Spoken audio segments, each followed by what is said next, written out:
সকাল থেকে আমাদের অনেক কাজ করতে হয়, নাস্তা বানিয়ে তারপর দুপুরে রান্না করতে আসতে হয়। তা সব কাজ গুছিয়ে যদি রান্না করতে আসা হয় তাহলে রান্নাটা কিন্তু অনেক সহজ হয় এবং তাড়াতাড়ি হয়ে যায়। হ্যালো বন্ধুরা, আসসালামু আলাইকুম। কেমন আছেন সবাই? আশা করি সবাই ভালো আছেন। আলহামদুলিল্লাহ আমিও ভালো আছি। তা আমি মুরগিটা কেটে কুটে সব রেডি করে নিয়েছি। এখন চুলায় প্যান বসিয়ে দিয়েছি, কড়াইটা বসিয়ে দিয়ে তেল দিয়েছি, তেল দিয়ে গোটা জিরা দিয়েছি, পেঁয়াজ দিয়েছি, দিয়ে কয়েকটা শুকনো মরিচ দিয়ে একটু ভেজে নিয়েছি। তারপরে লাল লাল করে একটু ভেজে নিয়ে মুরগিটা দিয়ে দিলাম। মুরগিটা দেওয়ার পরে আদা রসুন পেস্ট দিলাম, তারপরে কিছুটা পেঁয়াজ দিলাম, তারপরে ধনে গুঁড়া, জিরা গুঁড়া 1 চামচ করে দিলাম, হলুদের গুঁড়া 1 চামচ আর মরিচের গুঁড়া দিলাম 2 চামচ, স্বাদ অনুযায়ী লবণটা দিয়ে দিলাম। দিয়ে এখন মুরগিটাকে ভালো করে কষিয়ে নেব।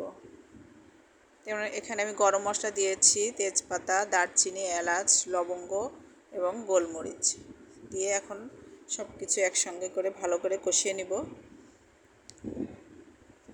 অফ ক্যামেরায় আমি কষিয়ে নিয়েছি মুরগিটা। তারপরে এখন এই পর্যায়ে আমি আলুগুলো দিয়ে দিলাম। আমার তো মাংস রান্না করতে গেলে আলু দিতেই হয়। আলু দিলাম, এখন আলু আর কিছুটা পেঁয়াজ, কাঁচা পেঁয়াজ আর মরিচ দিলাম, কাঁচা মরিচ দিয়ে এখন ভালো করে মুরগিটাকে কষিয়ে নেব। মাংস যত ভালো করে কষিয়ে নেওয়া হয় টেস্টটা কিন্তু ততটাই বেড়ে যায়। তা আমি অনেকক্ষণ ধরে কষাবো। কষাতে কষাতে যখন তেল উঠে আসবে তখনই আমি ঝোলের পানিটা দিয়ে দিব, দিয়ে রান্না করে নিব।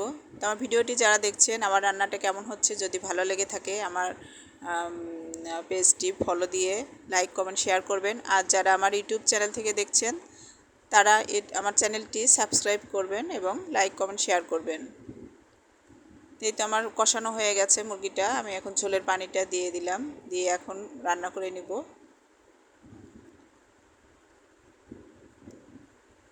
আমি কয়েকবার ঢাকনা তুলে তুলে নাড়াচাড়া করে দিয়েছি। দেখতে পাচ্ছেন কতটা লোভনীয় হয়েছে। এভাবে যদি রান্না করেন মুরগিটা খেতে কিন্তু অনেক ভালো লাগবে, অনেক মজা লাগবে।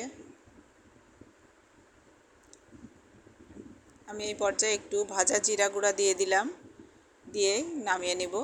দেখতে যতটা লোভনীয় লাগছে খেতেও অতটাই লোভনীয় হয়েছিল, মাশাআল্লাহ।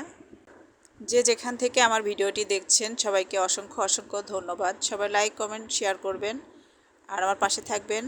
আমিও আপনাদের পাশে থাকবো ইনশাআল্লাহ। সবাই ভালো থাকবেন, সুস্থ থাকবেন। আল্লাহ হাফেজ। আসসালামু আলাইকুম।